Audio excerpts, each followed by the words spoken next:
Justin stood shivering in the cold, holding a small bouquet of lilies by his mother's grave. Tears streamed down his cheeks as he whispered, "I miss you, Mom." Just then, a voice from behind startled him, and he swiftly turned around in astonishment. Justin's mom, Adeline, left for her eternal home when he turned 6.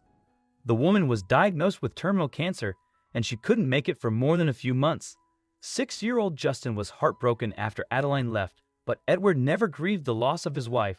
Yes, he did shed a few tears in front of everyone at the funeral, but it didn't take him long to bring a new woman named Lisa into his home and Justin's life.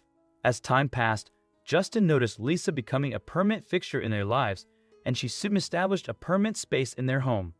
For some time, she pretended to be caring and sweet to Justin, but once the marriage contract was signed, that avatar vanished instantly. Edward, who had at least been considerate to Justin, if not a loving father, now cared just about him and his new wife. One day, Justin approached his dad to ask for money for his mother Adeline's 30th birthday that was coming up. Justin wanted to gift her with her favorite flowers, but even before he could place his request, Lisa interrupted him. "What do you want now, huh?" she said sharply. "Didn't your father give you money last week?" "I didn't spend it," Justin admitted quietly. "However, I require a few more dollars. It's my mother's birthday, and I'd like to get her some flowers." Lisa rolled her eyes. "No one here cares about your dead mother, little boy, so you'd better stop squandering our money like that. Got it?" "Please, I'm pleading with you," Justin said, fighting back the tears at Lisa's scathing remarks. "I'm not gonna ask for money again. This is for Mom." Turning to his dad, he added, "Dad, I promise." But despite his pleadings, nothing changed. "Lisa is correct, Justin," Edward pointed out. "I know you miss your mother, but squandering money like this isn't a good idea. Plus, you know that Lisa and I are working hard to make sure you don't miss out on anything." Justin, who was clutching a photograph of his mother smiling while holding white lilies, ran out of the house crying and came to a halt in front of a flower shop.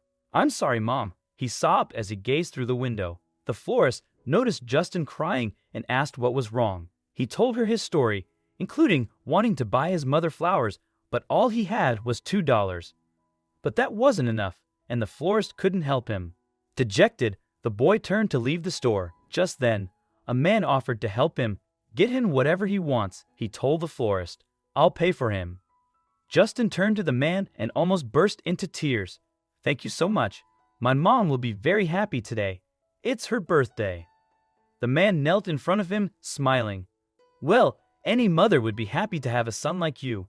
By the way, our choices are quite similar. I was gonna buy lilies too." Justin quickly wiped his tears. "Are you also buying it for your mom?" The man laughed heartily at the boy's innocence. "No, young man, it's not for my mother. It's for someone special.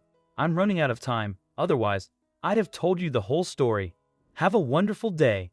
He shook Justin's hand, paid the bill, and walked away. Justin collected the bouquet in his tiny hands, walked happily to his mother's grave, and sat beside her. It was shivering cold, and the boy had cuddled up in a red jacket that his mom had bought for him on his last birthday. He placed the bouquet on her grave and sat there, talking to her. "Hope you're doing well, Mom," he said. "You know, I was having a bad day today. I wish you were here so I could share everything with you. I'm sad that Dad didn't even give me money for your flowers, but you know, a nice man came and helped me. He's as nice as you are, Mom." Justin's eyes welled up with tears as he continued, "Do you know my friend Alex, Mom? Whenever he's sad, he goes to his mother and talks to her about it. I wish I could do the same. Please come back, Mom. I promise I won't trouble you. I really miss you." He burst into tears, but just then, he heard a voice from behind him. "I'm sure she misses you too." When he turned around, he saw the man who had assisted him at the flower shop approaching him. "Oh, it's you. Are you Adeline's son?" The man was taken aback. Justin wiped his tears and nodded his tiny head. "But how do you know my mom?" he asked curiously. "Your mother and I were best friends, but something happened a few years ago and we couldn't see each other again," the man replied. "By the way, what's your name?" "My name is Justin. Won't you tell me what your name is? I'd like to tell my mom about you," he said, smiling. "I'm William Hayden," William said, laughing at Justin's innocence.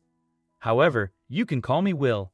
"All right, I'll call you Uncle Will," Justin said. I was just telling Mom how you helped me today. William smiled and nodded. He had bought a cake too, so they cut the cake together, and then William drove the boy home.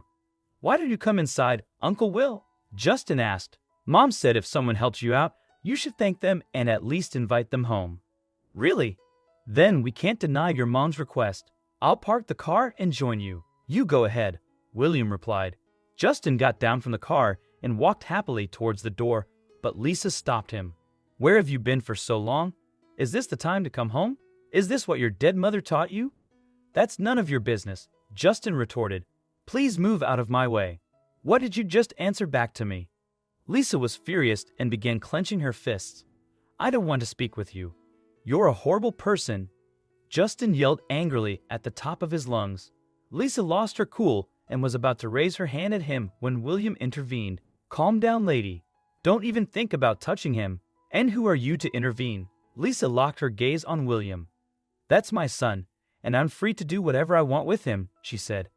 He is not your son. He's my son, William screamed, his voice filled with determination. Hearing his voice, Edward dashed outside. What in the world are you doing here, and how dare you claim Justin as your son? Read also, I'm not your nanny, said the husband to his sick wife and flew to the Riviera with his mistress. Then do you want me to call the cops and arrange for a DNA test? How about it, Edward? William locked his gaze on him. Whatever, Edward grumbled. Anyway, it's a good thing you came to get your luggage because I didn't want to raise this little brat either. Dad, why are you saying that? Justin burst out crying. That's not true. You can't just throw me away like that. That's the truth, boy, Edward replied callously. I was gonna drop you off at an orphanage anyway. You're someone else's fault, and I don't want to put up with you any longer. William took Justin with him, and when the boy stopped crying, he told him the whole story. It turned out that William and Adeline were madly in love and wanted to start a family together. However, William had met with a terrible car accident a few months after Adeline became pregnant. Fearing William would never return, Adeline married Edward, who was by her side and supported her. When William recovered and returned to meet her, it was already too late. William reassured Justin that he wouldn't force him to stay, but he had always known Justin was his son, having learned the truth from Adeline after her marriage to Edward. He had tried to send letters over the years, suspecting Edward hadn't delivered them. Justin, understanding his mother's choice, hugged William and chose to stay with him. It was a touching moment as they embraced, solidifying their father-son relationship. Together, they embarked on a new journey, forming an unbreakable bond and creating the family they had both yearned for, all while feeling the presence of Justin's mom watching over them with love from above.